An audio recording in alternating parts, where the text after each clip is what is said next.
Assalamualaikum warahmatullahi wabarakatuh. Kepada yang terhormat Pak Fadil Ahmad Junaidi, SKM MPH, selaku dosen pengampu mata kuliah aplikasi komputer dasar.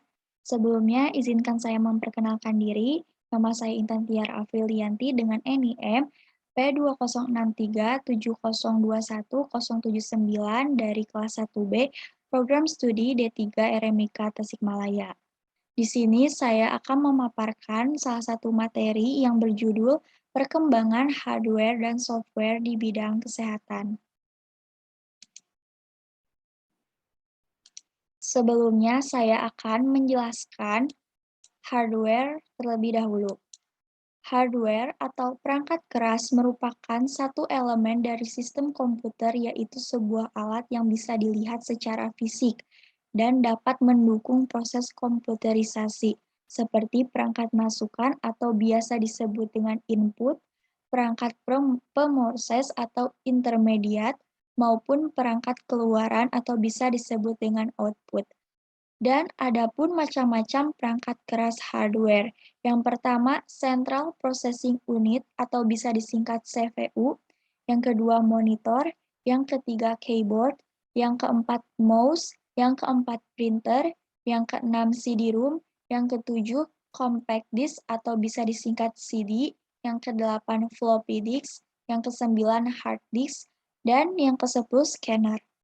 Lalu, software atau perangkat lunak merupakan suatu instruksi yang harus diberikan kepada unit pengolah agar komputer dapat menjalankan pekerjaan sesuai dengan yang dikehendaki dan program tersebut ditulis dalam bahasa khusus yang dimengerti oleh mesin. Dan dalam penggunaannya, perangkat lunak ini dapat diklasifikasikan menjadi 5 macam. Yang pertama, sistem operasi atau operasi sistem. Yang kedua, program utilitas atau utilities program. Yang ketiga, program aplikasi. Yang keempat, program paket atau package program. Dan yang terakhir, bahasa pemrograman atau programming language. Perkembangan teknologi informasi yang begitu pesat telah merambat ke berbagai sektor termasuk dalam bidang kesehatan yang saya sedang bahas sekarang. Maka dari itu, perkembangan komputer zaman sekarang pada bidang kesehatan akan terus berkembang baik dari segi hardware maupun software, sehingga dapat memudahkan pelayanan yang baik dan cepat di rumah sakit, klinik, puskesmas, dan pelayanan kesehatan lainnya. Di sini, hardware adalah sebagai perangkat pendukung dalam pelayanan kesehatan. Dan hardware tersebut dapat digunakan untuk melaksanakan pelayanan kesehatan yang mencakup mesin seperti komputer, pengantar data dan sinyal atau bus, semua bagian media data yang merupakan objek nyata tempat data direkam mulai dari kertas atau pembukuan hingga hard disk atau flash disk, sebagai perangkat pendukung hardware dan juga mendukung proses berjalannya SIM-RS atau Sistem Informasi Manajemen Rumah Sakit. Dan di sini ada beberapa daftar software dalam sistem informasi kesehatan. Yang pertama, software riset klinik, yang terdiri dari Open Clinica, Chaisis, SOFA atau Simulation Open Framework Arsitektur. Yang kedua, aplikasi kedokteran gigi seperti Open Dental, Open Moral. Dan yang ketiga, software penanggulangan bencana dan penyakit, yang terdiri dari RODS dan juga Trisano. Yang keempat, program pencatat sejarah medis atau rekam medis, yang terdiri dari Ultimate EMR, Clear Health, dan MedClipse.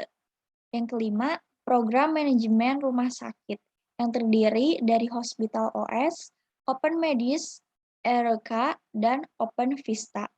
Lalu yang keenam ada sistem informasi laboratorium, yang terdiri dari Yanuka atau Yet Another Nutrition Calculator.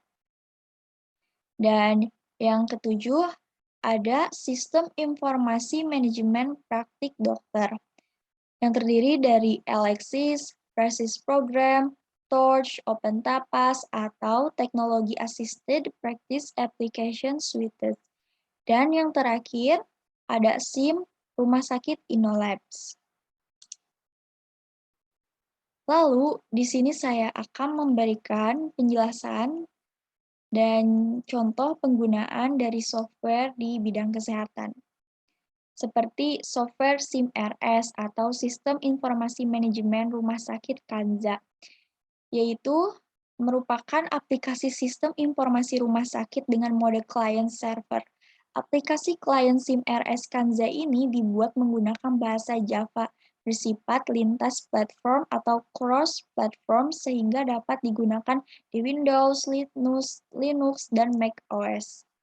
Tetapi seiring berkembangnya zaman, semakin banyak masalah yang muncul menyebabkan tidak efisien untuk digunakan. Pihak klien kesulitan untuk menggunakan SIM-RS Kanza ini, karena SIM-RS Kanza ini dianggap rumit dan menyebabkan kesalahan manusia, atau bisa disebut dengan human error. Maka dari itu, programmer berinisiatif untuk mempermudahkan klien dengan metode pengembangan sistem yang digunakan, ialah prototyping.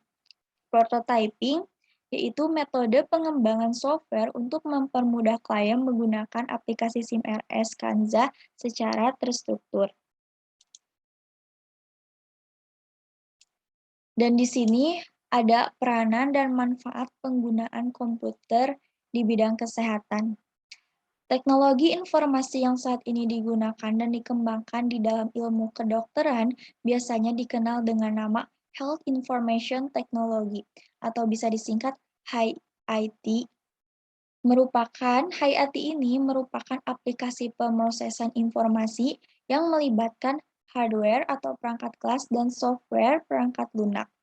Alat atau tools dari Health Information Technology ini meliputi komputer, pedoman klinis, terminologi medis, terminologi formal, sistem informasi dan komunikasi. Dan adapun manfaat dari penggunaan komputer tersebut, yaitu yang pertama ada dari bidang administrasi, diagnosa penyakit, dan juga monitoring status pasien.